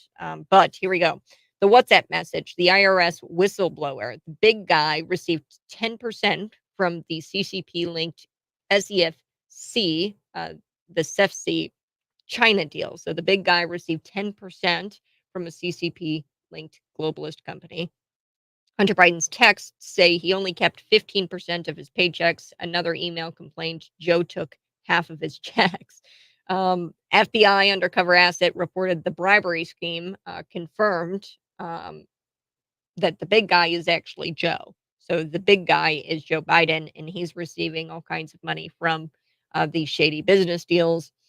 Hunter Biden's own business partner also confirms that the big guy is Joe Biden and that he actually received the 10% from the CCP linked CEFC, the CEFC China deal. After Joe Biden left vice president office, Hunter Biden's Burisma salary was cut in half. Then we've got eyewitness statements. We have more than 150 suspicious activity reports from U.S. banks. We've also got Joe and Hunter. They shared a bank account. Biden's 2 fake email aliases. Then we have Biden's written letter to Hunter's business partners. Then we have Biden videotaped confession. Biden's videotaped confession. Then we have Joe Biden dining with Hunter Biden's business partners, then lying about it. Then we have Obama administration not knowing Biden would demand Ukraine prosecutors firing. Then we also have Joe Biden helping Hunter Biden's Chinese business partners' kids get into U.S. colleges. Then we also have flight records that show Hunter Biden flew 411 times on government jets while using Joe Biden. Joe was VP while Joe Biden was VP. That's when Hunter Biden was using these flights. Biden received a kickback from UPenn after the school received $54 million in Chinese donations. And then we've got Joe Biden refusing to release records of his S-Corps or his bank statements during this bribery scheme. So there's all kinds of evidence against Joe Biden that has led to this impeachment inquiry. I'm going to unpack it here on The Buzz next.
Good morning. Hey, thanks so much for tuning in. I so do appreciate it. If you're watching, go ahead and smash the like button. We're back. We're going to be chatting a little bit about Biden's Department of Education, how they just dished out this huge fine. And then I do want to get to more about the voter rolls. I did have an interview with Carol Davis, so I'll be playing that here on the Buzz. Be sure to smash the like button and share this out with your friends. We're back in just a moment.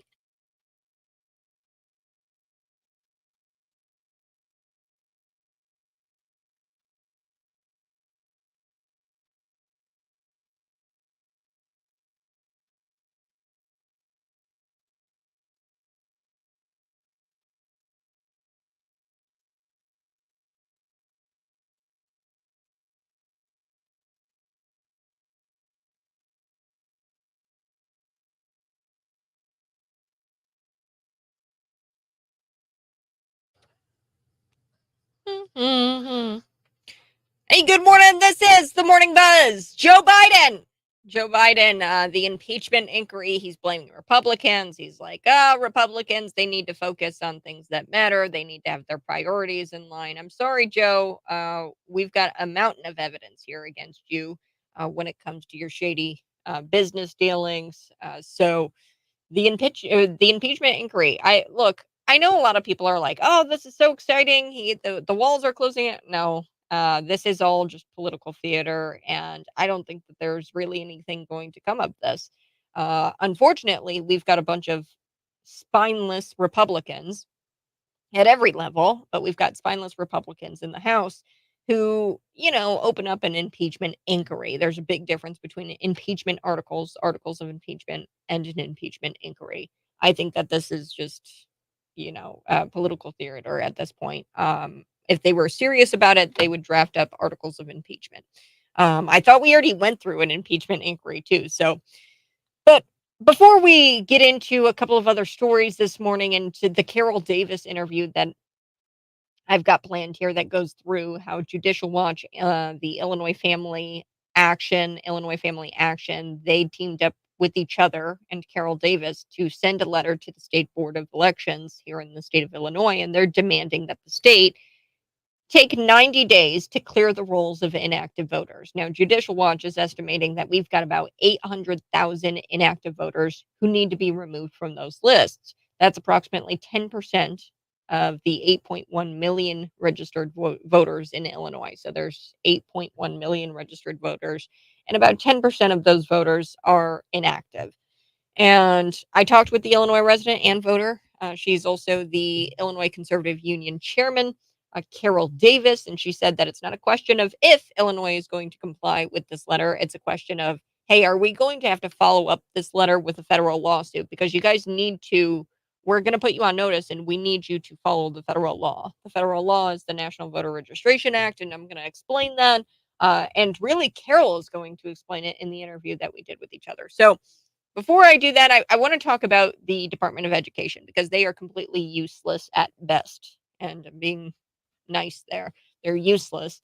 And when you look at the bureaucracy play out, our education system has become nothing more than an indoctrination tool. This is a radical indoctrination tool, and it's been over 40 years of unelected bureaucrats being tasked with education. And let's just say education.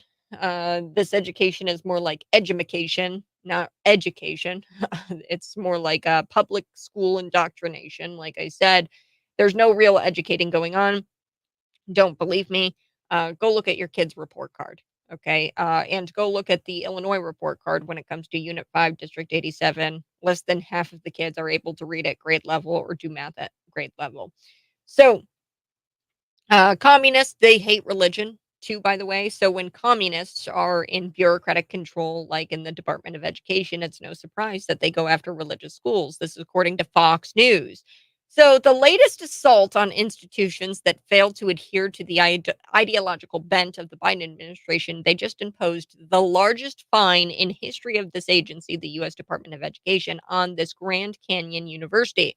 So this is a school, their motto is private, Christian, and affordable. This is a Christian university, and the fine is actually super incredible. The penalty is 10 times bigger than that which was levied against schools that covered up some of the worst sex offenders, covered for some of the worst sex offenders in U.S. history. Well, what do I mean by that? I'll get there in just a second. But what did the Christian college do? The Department of Education alleges that the largest Christian university in the nation deceived graduate students regarding their expenses, regarding their tuition price.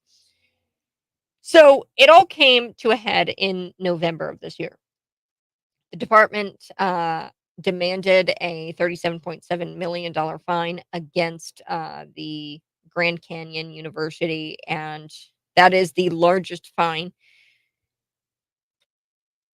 issued on behalf of this agency in history. This is a huge fine. And by comparison, let's look at what the Department of Ed issued in other cases. So Penn State University, they failed to report the crimes of a serial pedophile and a football coach. You guys remember the story. His name is Jerry Sandusky. He was a serial pedophile, and they demanded a $2.4 million fine from Penn State. Okay, so now there was also in Michigan State more recently a $4.5 million fine against Michigan State. And that's because the school refused to address the sexual assaults committed by now disgraced team doctor Larry Nassar. We know that story where he sexually assaulted all of these women, and the school refused to do anything about it. So they got a fine from the DOE. Now, regulators in this case claim that the university violated some federal disclosure laws by insufficiently disclosing to PhD students that they may have to take continuing courses when completing their doctoral dissertations. You're like, okay, Kat, that was a lot of words. Yes. So they weren't sufficiently disclosing to PhD students that they might have to take more classes in order to get their doctorate degree. In other words, the allegation here is that some of the most highly educated students at the GCU, at the Grand Canyon University, that they can't read the tuition brochures. That's essentially what this is. Okay, so this is pretextual nonsense. This is stupid. This department announced a fine against the GCU with a major press release. So they released this press release, and they claim in that press release, quote, the GCU lied about the cost of its doctoral programs. That's so dumb. So real quick, I need a sip of coffee. Hold on. Have you got your cup of coffee? I'm running. I'm running with this story. So there's two things that we need to make very clear from all of this. Number one, the Department of Education believes that university graduate students, PhD students, they believe that these PhD students are not capable of completing their doctoral dissertations and are extremely dumb, and they can't figure out what their tuition is going to cost associated with that university. Okay, so they think that they're dumb and that they can't read the brochures, and that's essentially why they went after this GCU, the Grand Canyon University. Number two, the DOE also thinks that this non-issue is worse than Penn State failing to report crimes of a serial pedophile. Yes, that's insanely stupid. So those are the two takeaways from this story. This is why it's so bogus when Democrats pretend to be so multiculturalist. Okay, they're like, multiculturalism, ISU, let's build a multiculturalism building. They obviously loathe Christians. Democrats loathe Christians. They pretend to be multiculturalism advocates or whatever, but they really don't like Christians. Like, this is so clear.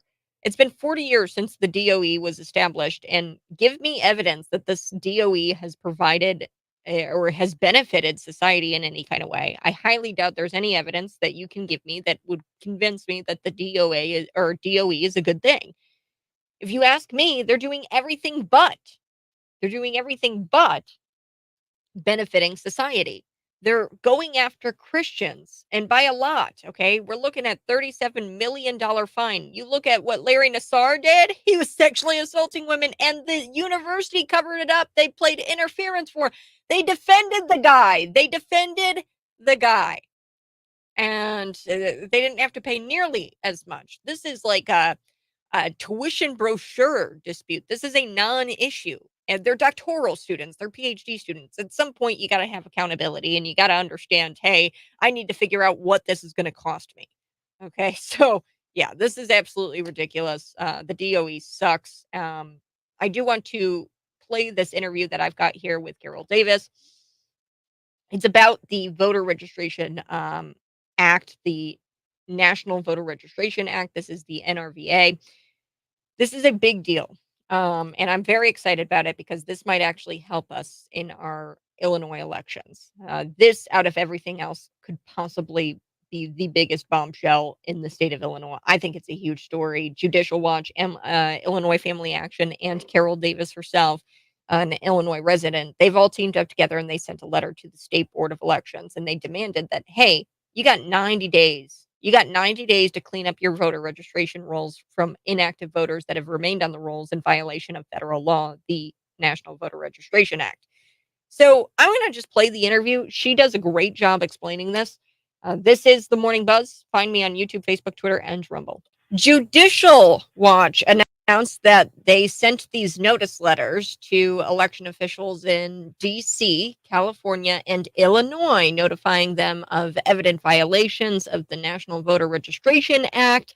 And joining me to break it all down, it's Carol Davis, and she is all about she's all about all things election integrity. So first, Carol, can you tell me a little bit about you and how you fit into this press release that just came out from Judicial Watch and how they are demanding DC remove, I think this is right, 103,000 ineligible names from their voter rolls.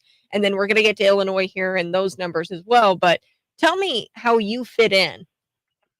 Well, I, as you know, am the chairman of Illinois Conservative Union, but I have been an election integrity advocate on my own for, 15 years since I became an election judge here in Illinois myself and started seeing some things that troubled me. So that's how I got engaged in the whole election integrity process. And early on, I saw that Judicial Watch was one organization among several that was doing some real substantial work towards trying to ensure fair and honest elections.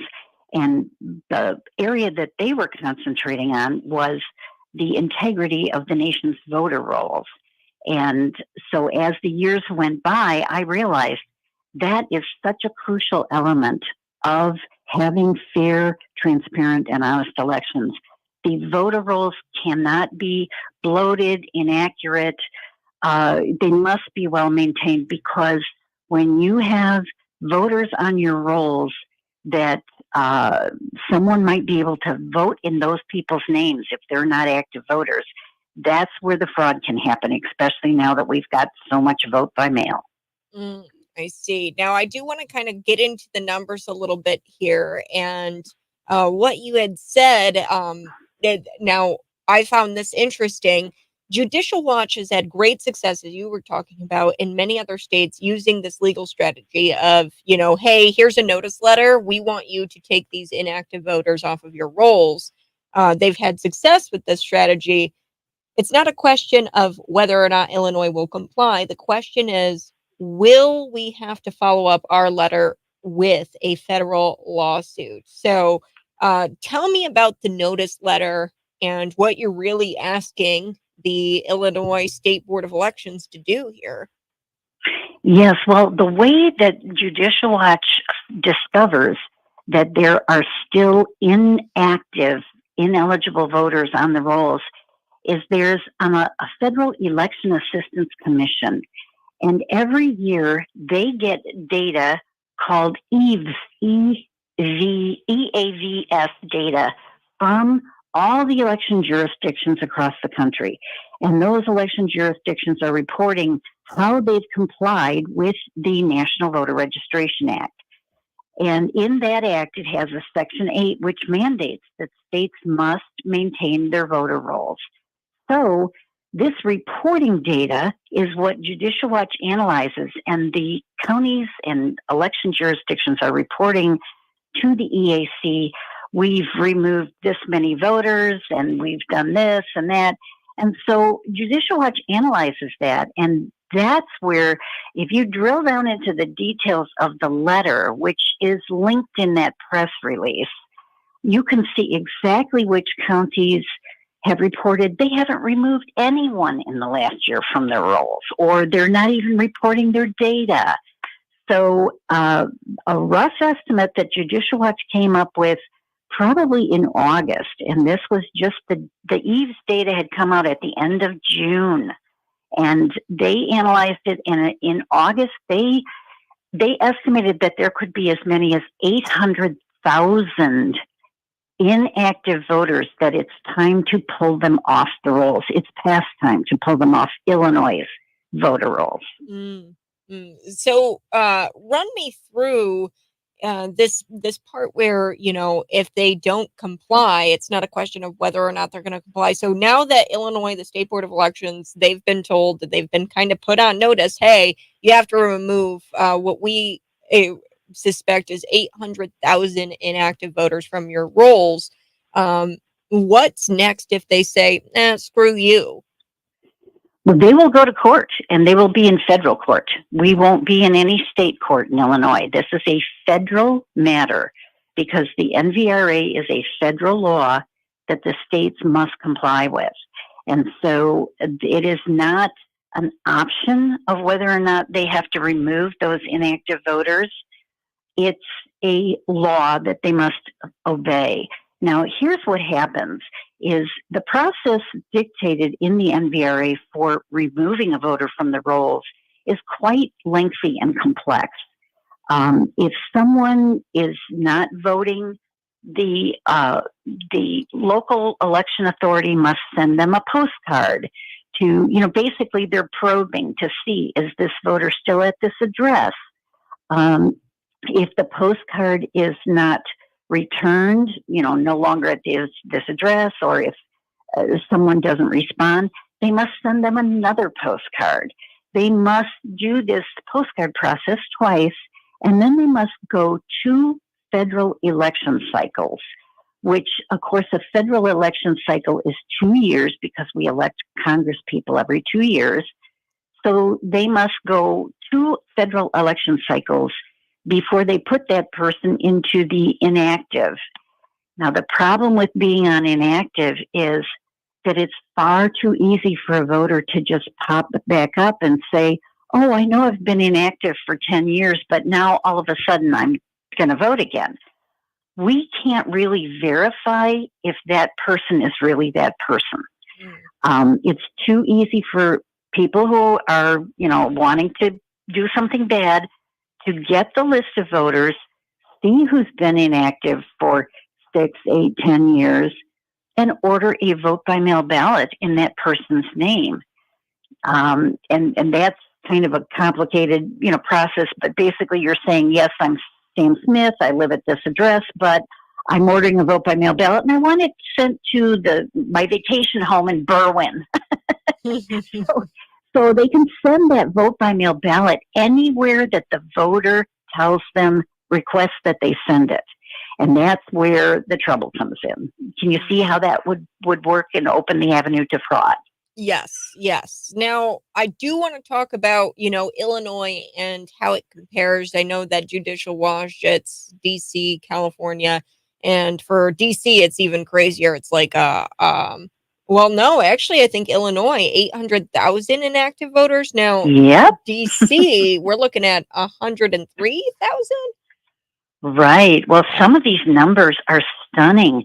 Do you know when Judicial Watch sued California, Los Angeles County alone, not the whole state, but they sued the whole state, but in Los Angeles County alone, the Judicial Watch lawsuit resulted in Los Angeles County having to remove 1.2 million inactive voters from Los Angeles County's voter rolls. Wowza.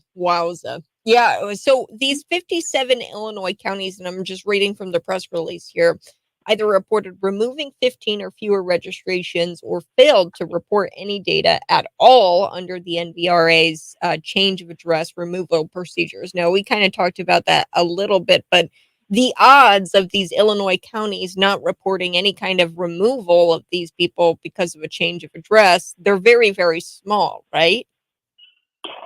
Well, yes, and this troubles us because it indicates that either the clerks are shrugging this off. I should say some are county clerks, some are just election authorities. Like, for example, McLean County has a county clerk who runs McLean County elections, but then Bloomington actually has a separate election authority that runs that election for, the larger cities might have their own election authority, Cook County and then Chicago, so each of those election authorities are supposed to report this. And it looks like some of them are shrugging it off or possibly not removing inactive voters when they should. It's one thing to set an inactive voter to the side and say, okay, this person hasn't voted, we've sent the postcards, but there's a point at which those voters cannot just sit there forever. You know what, a great example of this is, have you ever seen one of these shows on TV about a hoarder where their home is just packed full of stuff? And many of these people, of course, are mentally ill, but their excuse is, well, I might need that someday. Well, I liken it to the states that pack their voter rolls full of these voters that they might need someday in order for someone to cheat.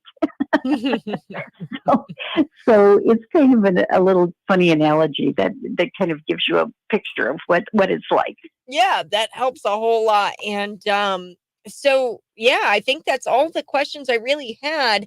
Is there anything else our listeners should know? Well, what I would hope your listeners would do is get involved in our election integrity program. It's the Illinois Election Integrity Program, and our website's very simple, IEIP.org. IEIP.org, because we have a voter list maintenance team, and we're going to want to verify that these election authorities are actually removing these inactive voters as they should be. And we'll be walking people through that process, because when you think that we've got about 8.1 million voters registered in Illinois, I don't expect we'll get 800,000 removed. But even if we get half of that, I mean, we'll have to parse out the numbers and see what happens. But it could make a huge difference in some elections. But the nefarious people will be trying to pile more voters on those rolls just as we're taking them off. So it's going to require all of us to be engaged. Frontline precinct committeemen, watch your precinct lists, make sure they're not piling suspicious voters on, registering people at gas stations, that sort of thing. So everyone needs to be paying attention. This is not a one and done, but it's a huge leap forward towards election integrity. Wonderful. Well, thanks so much, Carol Davis, for joining me here on the program. You have a great rest of your day. Thank you, Kat. Have a great day. All right, folks, we're going to be back here in just a little bit talking about Muslim parents who were charged with abusing their son. They wanted him to convert to Christianity. And that they abused him. They even assaulted him allegedly with a deadly weapon. I've got that story next.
drink order is on the airplane.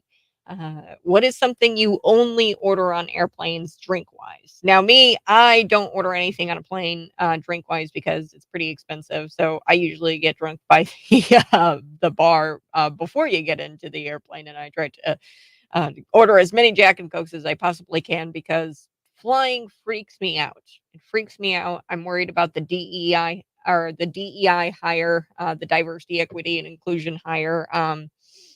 I'm worried that my pilot is not qualified. I don't take transportation, public transportation. I don't do trains. I don't do buses, and I don't do planes because I don't trust the driver or the conductor or whatever the trains and planes. But yes, I typically go for the Jack and Coke before an airplane ride if I've got to go on one. I'm not going on any planes this year, so thank God for that. I drive everywhere. I think it's a Midwest thing. A lot of people in the Midwest, we say, screw the plane, we're just going to drive. But a lot of people actually drink tomato juice on planes. Now, a lot of people don't drink this regularly, but they do drink it on the planes. Now, there's a reason for this, and it was a German airline that did the study, and they realized that they were taking a lot of drink orders for tomato juice, and they were actually serving more tomato juices on the plane than they were beer. And they were like, that's odd. Why is that? Well, the reason is because food and drinks actually taste blander on planes because of the dry, pressurized cabin. So tomato juice has like a tartness and a spice to it, where people prefer that only on a plane. Interesting. The best gift hiding spots, or do you buy a gift for your friend this year? And where are you hiding your gifts? So hiding gifts is part of the season, but many of us go to the obvious places to stash them, the closet or under the bed. Now, what are the best places to hide a gift to keep the gift from spying eyes? Well, a lot of people say holiday storage bins.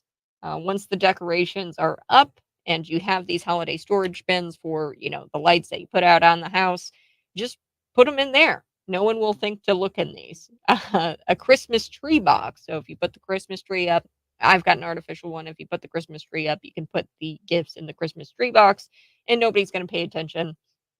Empty shipping boxes. So there's a stack of empty Amazon boxes somewhere in your home. I keep mine in my basement. I will put the gifts in the empty shipping boxes because nobody thinks to look there. Where I keep them in the home. Suitcases. If you're not traveling for the holidays, suitcases are a great place to hide your holiday gifts. Coolers, much like suitcases, it's not an obvious place where people can look. There's even one under your kids' bed. This could be risky if you store like summer clothes there, or like I always used to, or my parents, we stored stuffed animals under my bed. So it's a risky move if you store things under there, but they won't think to look under their bed. You can even hide them at someone else's house. Maybe that's the best hiding spot, is hiding them at a friend's house or something like that. There's even one, the spare tire well of your trunk. Unlike other open parts of your trunk, gifts will not accidentally be seen there. So usually there's like a flap you can lift up, and then you can put it where your spare tire is in your trunk if you've got a car like that. So yeah, some of the best gift hiding spots. I just gave them to you. You're welcome.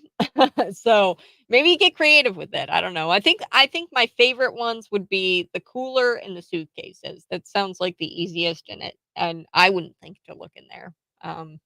But my mom, she always had him in the bathtub and then put the blanket over it. All right. Quick housekeeping thing.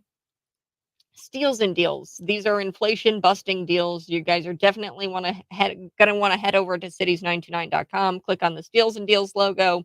Right now we've got a lot of things sold out, but we've got a lot of these deals where you can get a $25 gift card to Rop Jersey Cheese for half off. You've got Sugar Mama Bakery. You can get a $25 gift card for half off. You've got this blue line metal American flag sign from Man Made Metalworks.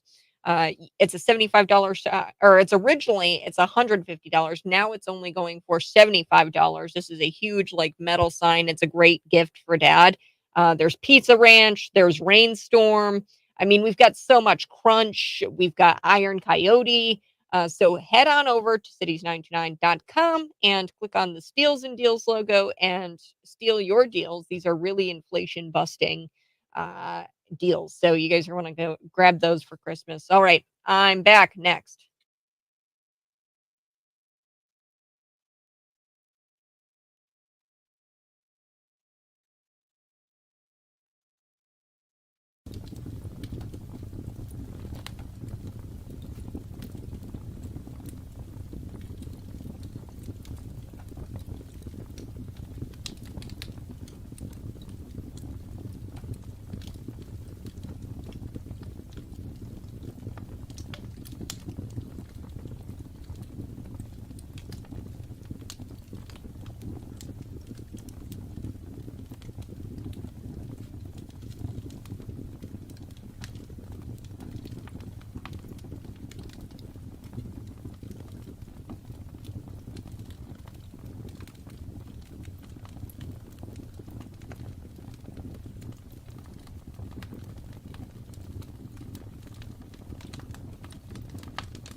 Good morning. Thanks so much for tuning in. I so do appreciate it. If you're watching, go ahead, smash the like button. When we come back, we are going to be talking about this Muslim family and how they beat up on this Christian kid because he converted to Christianity. A Muslim husband and wife, they've been arrested in Nashville, Tennessee after allegedly assaulting their son for converting to Christianity. And I'm going to say it. What if there was a little bit of role reversal going on here where there was a Christian husband and wife who were arrested because they were assaulting their son for converting to Islam? That would be headlining the news today. That would be a huge story, but this is going under the radar this morning. And I'm going to bring it up because that's what we do here on The Buzz.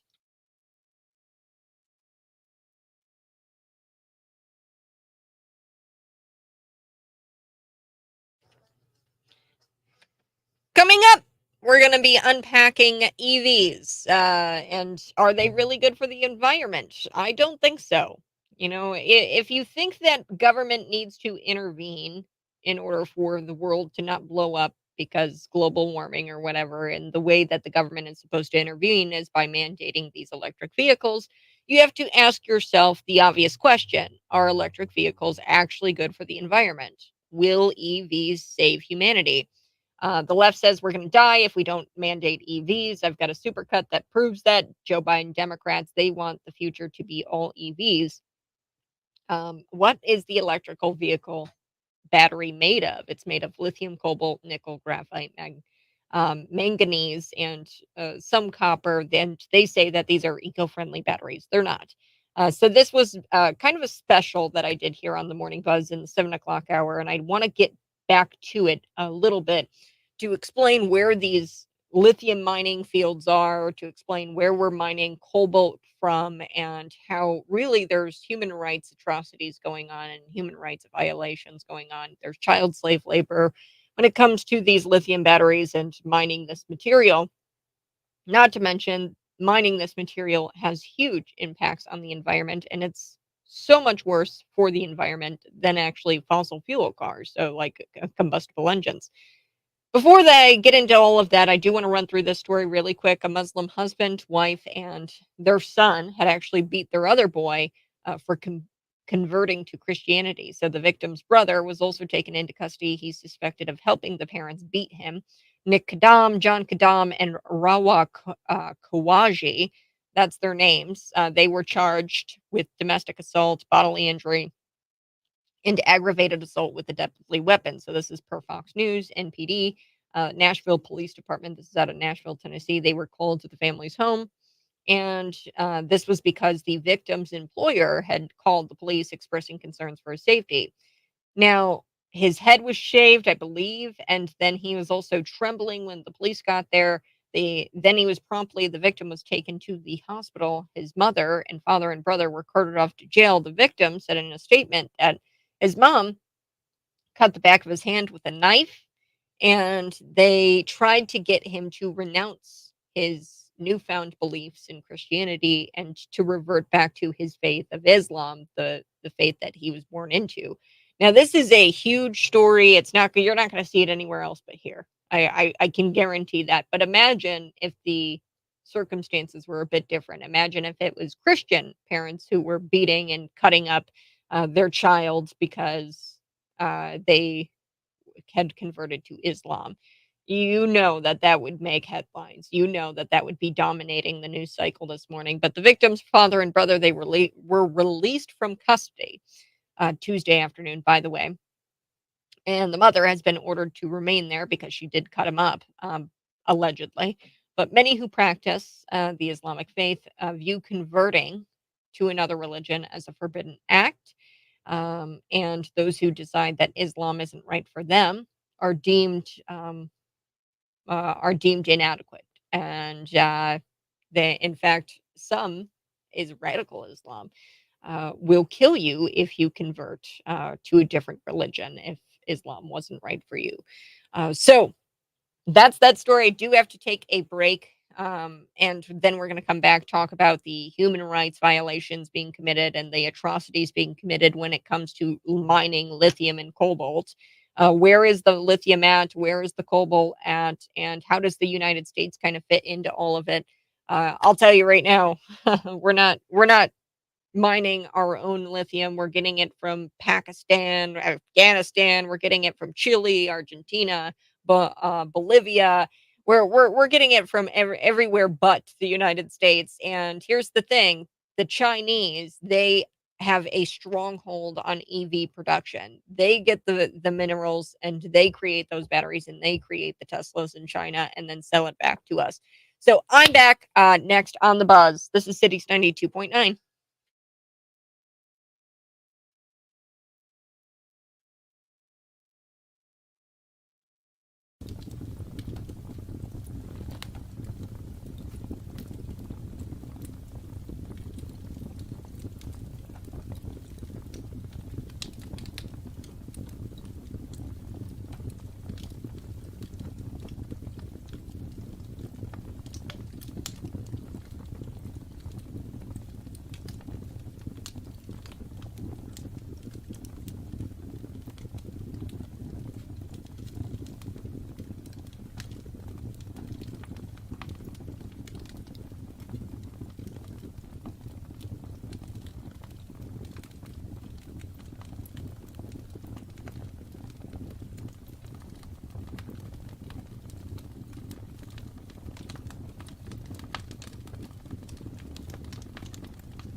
Good morning. Thanks so much for tuning in. I so do appreciate it. We're back and we're going to be talking about EVs. I'm going to wrap it up a little bit, but I'm going to give you the highlights here. Electric vehicles, they're not good. Okay, they're made out of lithium, cobalt, nickel. How are we supposed to access these materials? Chile, Argentina, Bolivia, they're referred to as what's called the lithium triangle. We're going to talk about that here on the Buzz next. Smash the like button if you're watching.